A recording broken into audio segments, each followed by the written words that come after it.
Hi, this is Katie with TutorPug.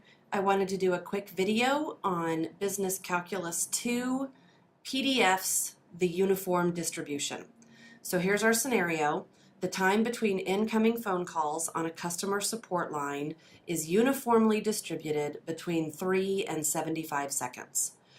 For the purposes of Business Calculus 2, you will be told that your distribution or the variable that you're measuring is either uniformly distributed, exponentially distributed, or normally distributed.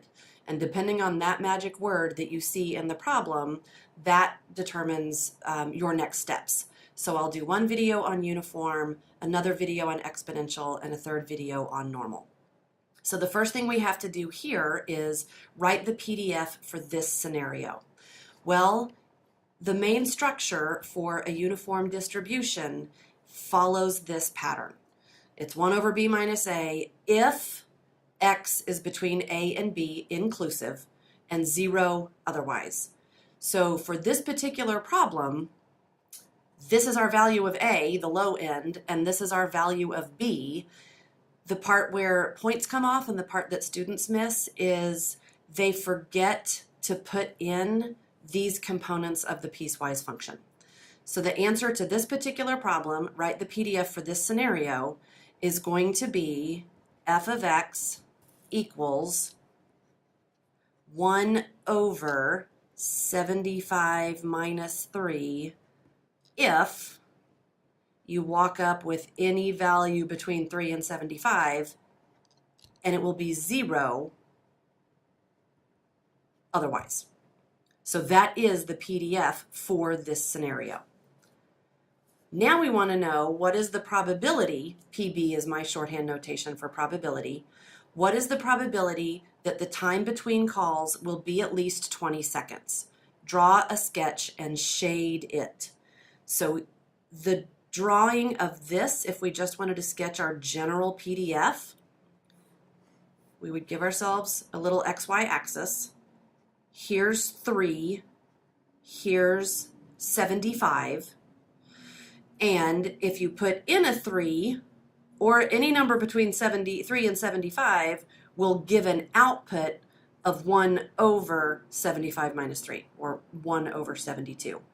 So any number that you put in between 3 and 75 will have a height of 1 over 72.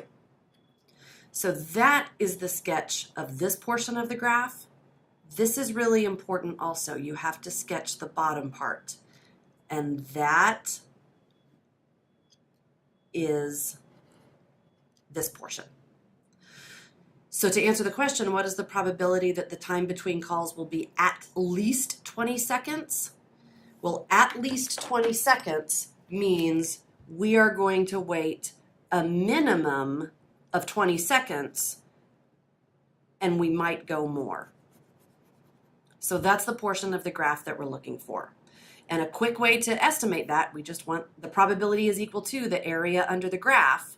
So that will be the antiderivative from 20 to 75 of our function. And if I come over here to my calculator,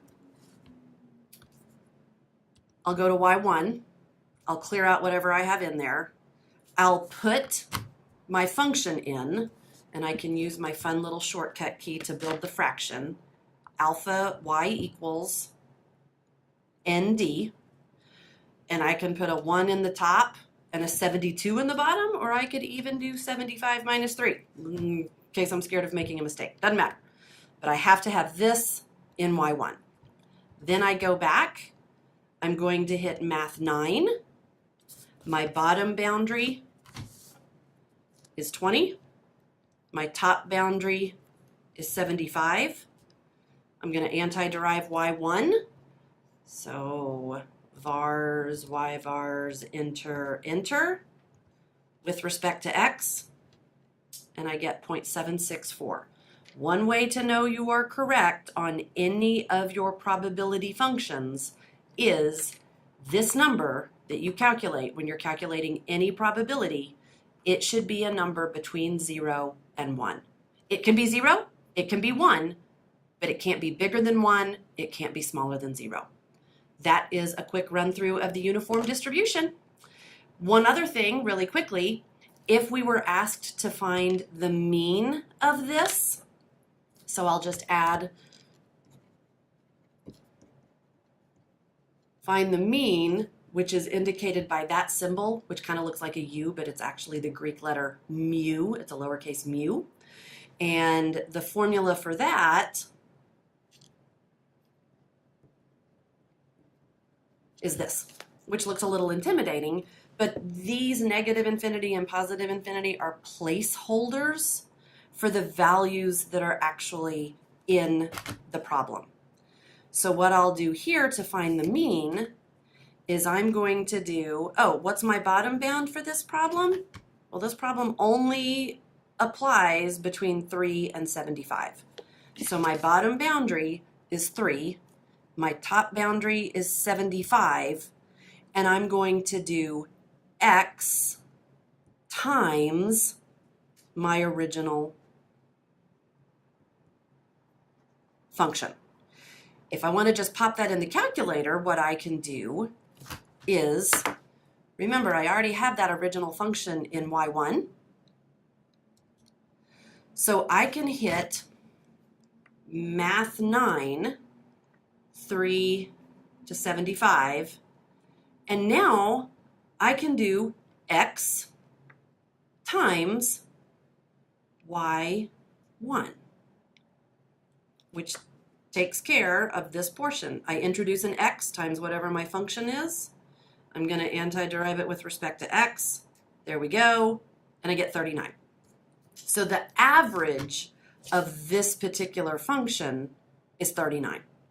Another way to check yourself to see if you're halfway correct on the average value is this number should be somewhere between those two boundaries. Can't be smaller, can't be bigger. So good luck on your test. Thanks, bye.